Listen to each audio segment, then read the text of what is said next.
everyone এই দেখিছেনে খাবলৈ অনা মিঠা আলু এনেকৈ গ্ৰ' বেগত থৈ দিওঁতে গজালি মেলিছে ইয়াৰ এটা পুলি মই বেলেগে বেলেগে লগাম কাৰণ এটা পুলিৰ পৰা এটা আলু হয় মিঠা আলু আচলতে এনেকুৱা এটা পুলি স্লিপ বুলি কোৱা হয় সাধাৰণতে 4 মাহমান সময় লাগে মিঠা আলু হওঁতে তেতিয়ালৈকে আচলতে ইয়াৰ গা গছডালৰ পাতখিনি ছিগি খাব পালেং শাকৰ নিচিনাকৈ ভাজি খাব পাৰি মিঠা আলু সাধাৰণতে হাই পৰিমাণে ভিটামিন মিনাৰেলছ এণ্টিঅক্সিডেণ্ট থাকে কাৰণে ইয়াক ছুপাৰ ফুডৰ ভিতৰত পৰে তেনেকৈ আচলতে মিঠা আলু পাতখিনিও শৰীৰৰ কাৰণে যথেষ্ট ভাল কাৰণ ইয়াত বহু পৰিমাণে ভিটামিন কে পোৱা যায় যিসকলে মানে ভিটামিন কে ইনজেকশ্যন ল'ব লাগে তেখেতসকলৰ কাৰণেতো অত্যন্ত উপযোগী লগতে যিসকলৰ মাহেকীয়া সময়ত পেটৰ বিষ হয় তেখেতসকলে নিয়মিত মিঠা আলু পাত খাই থাকিলে পেটৰ বিষ নোহোৱা হৈ যায় ক্ৰেম্প নোহোৱা হৈ যায়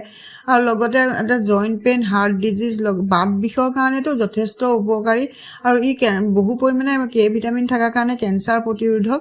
সেইকাৰণে আচলতে আমি সৰু এটা গ্ৰ' বেগতে কৰি এনেকৈ খাব পাৰোঁ আজিলৈ আহোঁ বাই